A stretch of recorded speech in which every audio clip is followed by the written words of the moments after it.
What if I told you that Ray Liotta's most memorable laugh in cinema history wasn't acting at all, but pure, unfiltered terror? The legendary funny how scene that made Goodfellas an instant classic contains a secret that even die-hard fans never suspected. That nervous, almost manic laughter you hear wasn't scripted.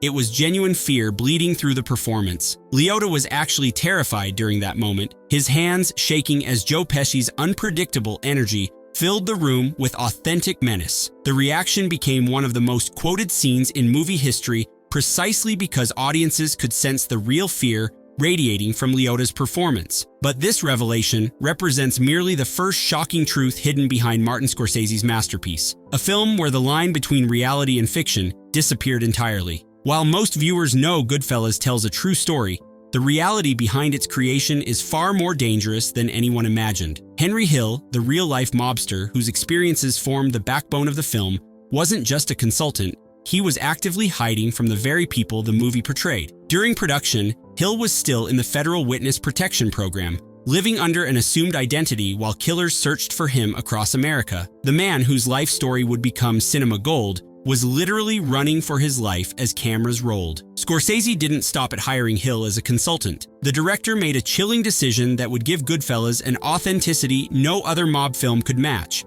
He hired actual former mobsters as extras and advisors. These weren't actors pretending to be tough guys. These were genuine wise guys who had lived the brutal life depicted on screen. Some had served lengthy prison sentences, others had narrowly escaped federal prosecution, but all brought a terrifying reality to scenes that would have otherwise felt manufactured and hollow. Their presence on set created an atmosphere so authentic that even seasoned Hollywood actors felt the weight of real criminal history surrounding them like a suffocating cloud. The most disturbing truth? Scorsese deliberately toned down the violence from Hill's actual experiences. The film's brutal moments, which shocked audiences and earned it an initial X-rating, were actually sanitized versions of events that were far more savage in reality. Hill himself confirmed during set visits that many scenes barely scratched the surface of the true horror he witnessed during his decades in organized crime. What viewers saw as extreme violence was, according to Hill, relatively mild compared to the actual bloodshed that defined his world.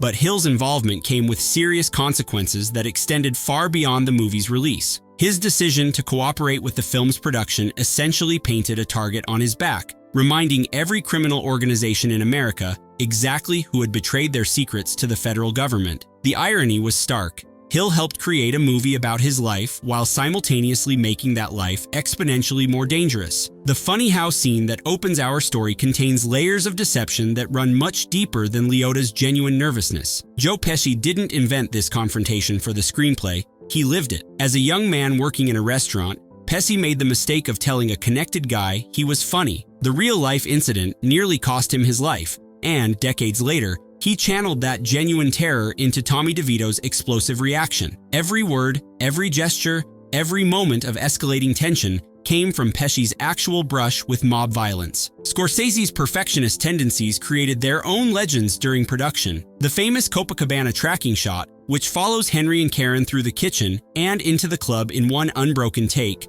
required 8 attempts to achieve the fluid perfection audiences see on screen. Each take demanded precise coordination between dozens of actors, extras, and crew members moving through the cramped restaurant space. Mistakes were costly. One wrong step or missed cue meant starting the entire elaborate sequence over again. The final version represents hours of preparation and multiple failed attempts that pushed everyone involved to their limits. Lorraine Bracco's explosive performance as Karen Hill contained moments of pure improvisation that Scorsese loved so much he kept them in the final cut. When Karen hurls the telephone at Henry during their cocaine-fueled argument, Bracco wasn't following a script direction. She was channeling her own frustration with the character's situation. The actress later revealed that the phone-throwing moment came from her genuine anger about Henry's self-destructive behavior, creating an authentic emotional release that no amount of acting could replicate. The gun-pointing scene, where Karen holds a pistol to Henry's head while he sleeps, originated from another of Bracco's creative insights. The actress suggested the moment during script discussions, arguing that Karen would eventually reach a breaking point where violence seemed like the only solution. Scorsese immediately recognized the scene's power, understanding that it perfectly captured the desperation and rage that defined Karen's relationship with Henry's criminal lifestyle. What started as an actress's suggestion became one of the film's most memorable moments of psychological tension. Robert De Niro's transformation for Goodfellas required a physical commitment that bordered on self-destruction. To portray Jimmy Conway's later years, De Niro deliberately gained 60 pounds, fundamentally altering his appearance and movement. This wasn't simple costume padding or makeup tricks. The actor actually changed his body, enduring the health risks and physical discomfort that came with rapid weight gain. His dedication extended to every detail, from learning different walking patterns to adjusting his vocal delivery to match his heavier appearance. The weight gain affected more than just De Niro's appearance. His costumes had to be specially tailored multiple times as his body changed, and each outfit included carefully chosen accessories, watches, and pinky rings that reflected Jimmy's status and personality. The attention to detail extended beyond clothing to encompass every aspect of his physical presence, creating a character whose authenticity came from genuine physical transformation rather than superficial changes. Paul Sorvino's preparation for Paulie Cicero involved immersing himself in Italian-American culture at a level most actors never attempt. Sorvino, determined to make his character's love of food authentic, learned to prepare genuine Italian meals from scratch. He studied traditional recipes, practiced cooking techniques, and developed the culinary skills that allowed him to handle food scenes with genuine expertise. When viewers see Paulie lovingly preparing meals in prison, they're watching Sorvino demonstrate real cooking abilities he developed specifically for the role. Joe Pesci's research methods crossed lines that most actors wouldn't dare approach. Determined to understand Tommy DeVito's psychology, Pesci sought out real mobsters and conducted interviews about their mindsets, motivations, and methods. These weren't academic discussions with former criminals who had gone straight. Pesci spoke with active participants in organized crime who shared insights into the violent world he was trying to portray. The knowledge he gained informed every aspect of his performance, from his casual attitude toward violence to his explosive temper. Even the film's drug scenes received meticulous attention to authenticity. The cocaine that Karen frantically flushes down the toilet wasn't a simple prop.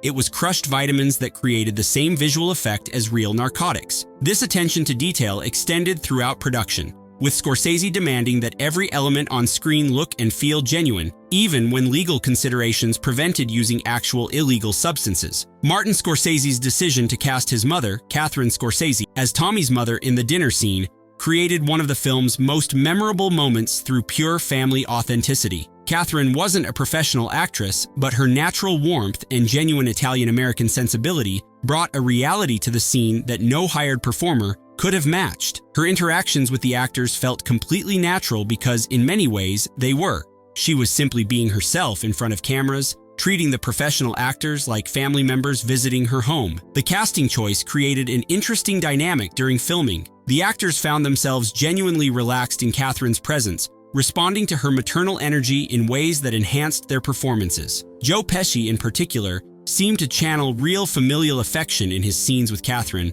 creating a touching contrast to Tommy's violent nature. The authenticity of their interaction stemmed from the fact that Catherine treated Pesci like a son, not like an actor playing a character. Scorsese's father also appears in the film, though his role was more subtle. During the prison cooking scene, where Henry describes the elaborate meals prepared by incarcerated mobsters, Scorsese's father can be spotted among the inmates. His presence added another layer of family authenticity to a film already steeped in personal connections to the director's Italian-American background. Samuel L. Jackson's uncredited appearance as a truck hijacker represents one of cinema's most overlooked cameos. Years before becoming a household name, Jackson delivered a brief but memorable performance that showcased the intensity he would later bring to iconic roles. His participation in Goodfellas came early in his career, when he was still building the reputation that would make him one of Hollywood's most recognizable faces. The uncredited nature of his appearance makes it a treasure hunt for eagle-eyed viewers who might recognize his distinctive voice and presence. The Spider character, portrayed by a young Michael Imperioli years before his Sopranos fame,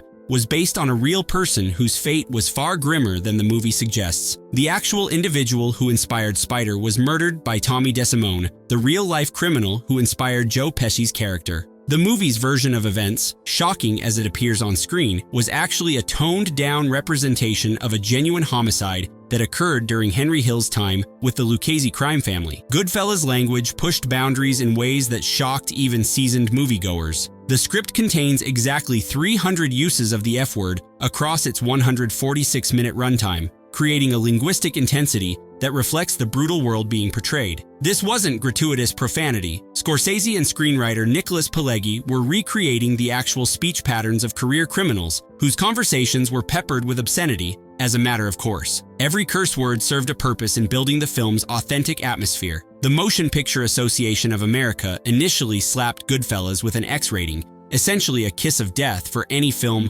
hoping for wide theatrical release. The rating wasn't just about language. The combination of graphic violence, extensive profanity, and mature themes created a perfect storm of content that exceeded R rating standards. Scorsese faced intense pressure to cut scenes and soften the film's impact, but he refused to compromise his vision. The final R rating came only after lengthy negotiations and careful editing that preserved the film's power while meeting industry standards. Location shooting created its own set of challenges and opportunities. Several restaurant scenes were filmed in an actual establishment that had been closed by the FBI for its connections to organized crime. The location's history added an eerie authenticity to scenes where mobsters gathered to plan criminal activities. Cast and crew members reported feeling the weight of the building's criminal past, knowing they were working in a space where real criminal conspiracies had been hatched and carried out. The Billy Bats disposal scene, one of the film's most disturbing moments, was shot in Martin Scorsese's mother's basement. This personal location choice added layers of irony to an already dark sequence.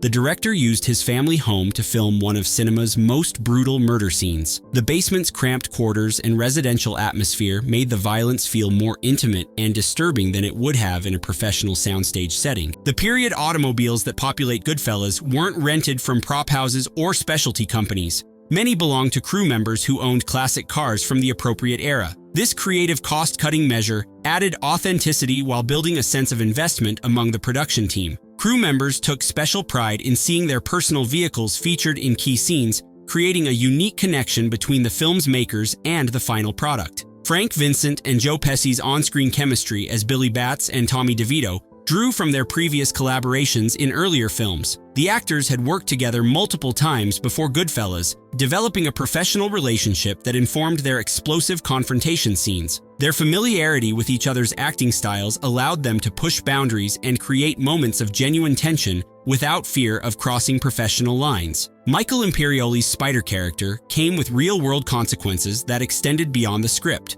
During the scene where Spider is shot, Imperioli cut his hand on broken glass, creating a genuine injury that required medical attention. Emergency room doctors initially thought the bloody wounds on his chest were real, not realizing they were part of his movie makeup. Once they determined the chest wounds were fake, they made him wait 3 hours to treat his actual hand injury, adding insult to literal injury. The film's release timing created a cultural phenomenon that extended far beyond entertainment. Goodfellas hit theaters during a period when major mob trials were dominating headlines, making its portrayal of organized crime feel immediately relevant and topical. The coincidence amplified the movie's impact, as audiences could watch fictionalized mob activities while reading about real criminal prosecutions in their daily newspapers. The authenticity that made Goodfellas legendary came at a price that extended far beyond production costs. Henry Hill's cooperation with the film essentially ended his ability to maintain a low profile in witness protection. After the movie's success, Hill began revealing his true identity to strangers,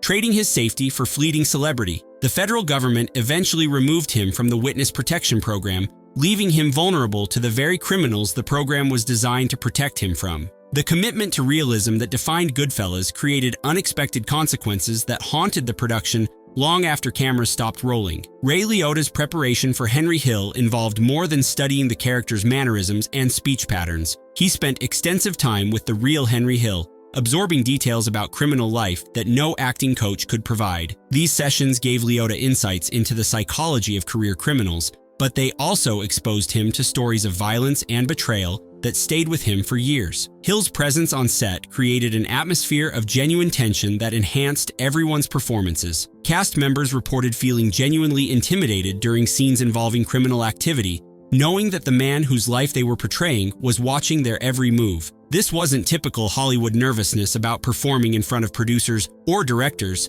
This was the anxiety that comes from recreating someone's actual criminal past while they evaluate your accuracy. The real mobsters hired as consultants brought their own complicated dynamics to the production. These men hadn't simply left criminal life behind. Many maintained connections to active criminal organizations, creating an undercurrent of danger that permeated certain scenes. Their input on dialogue, gestures, and criminal procedures added authenticity, but their presence also served as a constant reminder that the world being depicted on screen was very real and very dangerous. Lorraine Bracco's research for Karen Hill involves studying the psychological impact of living with career criminals. The actress discovered that mob wives existed in a constant state of fear and denial, never knowing when their husbands might disappear permanently or bring violence home. This understanding informed every aspect of her performance, from her nervous energy during drug scenes to her explosive anger during confrontations with Henry. The film's impact on the real Henry Hill extended far beyond financial compensation. Hill received $480,000 for his cooperation,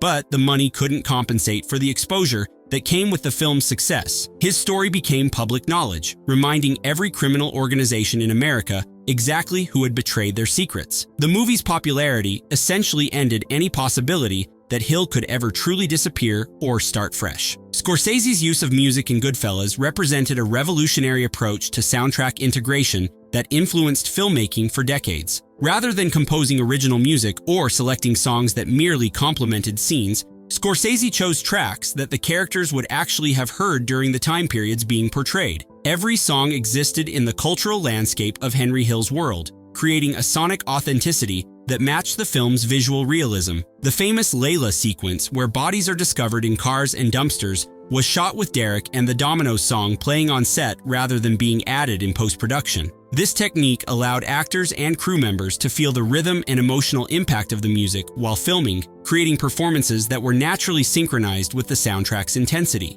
The result was a seamless integration between visuals and audio that felt organic rather than manufactured. Cinematographer Michael Ballhaus developed specific camera techniques for different time periods within the film, subtly shifting visual styles to reflect Henry's changing circumstances. The early scenes, when Henry was young and optimistic about criminal life, featured brighter lighting and more fluid camera movements. As the story progressed and Henry's world became more dangerous and paranoid, the cinematography became increasingly claustrophobic and unstable, using handheld cameras and darker lighting to mirror his psychological state. The timing of Goodfellas' release created a cultural phenomenon that extended far beyond typical movie success. The film premiered during a period when organized crime was experiencing unprecedented federal prosecution, with major trials making headlines across America. Real-life mob bosses were being convicted and sentenced, while audiences watched fictional versions of their criminal activities on screen, creating a surreal intersection of entertainment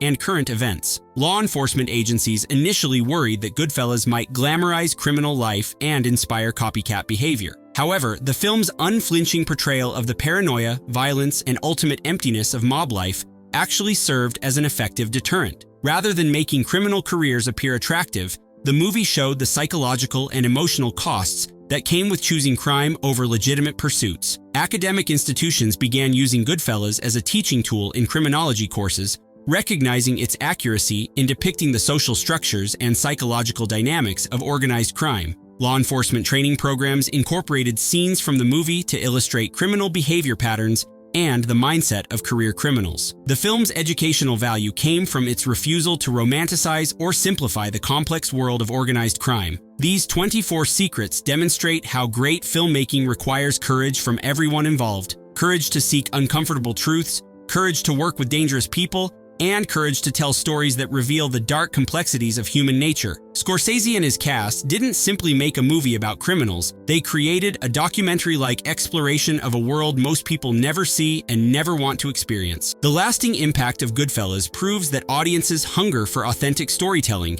even when that authenticity comes from disturbing sources. The film's continued relevance decades after its release stems from its refusal to provide easy answers or comfortable moral conclusions. Instead, it presents the reality of criminal life in all its brutal, paranoid, ultimately self-destructive glory. Perhaps the most shocking secret of all is that despite its violent content and criminal subject matter, Goodfellas serves as one of cinema's most effective cautionary tales. By showing the true psychological and social costs of criminal life, it demonstrates why legitimate pursuits, however challenging, offer rewards that crime can never provide: peace of mind, genuine relationships, and the possibility of building something lasting and meaningful. Martin Scorsese's masterpiece succeeds because it blurs the line between fiction and reality in ways that most filmmakers never attempt. Every secret behind its production reveals a deeper truth about the criminal world it portrays, creating layers of authenticity that resonate with audiences decades after its release. The hidden stories behind Goodfellas prove that sometimes the most compelling truths exist not on screen, but in the shadows cast by the making of cinematic history. These 24 secrets transform a great movie into something far more significant, a time capsule that preserves the genuine essence of a world most people never see, told through the collaboration of those who lived it and those brave enough to bring their stories to light.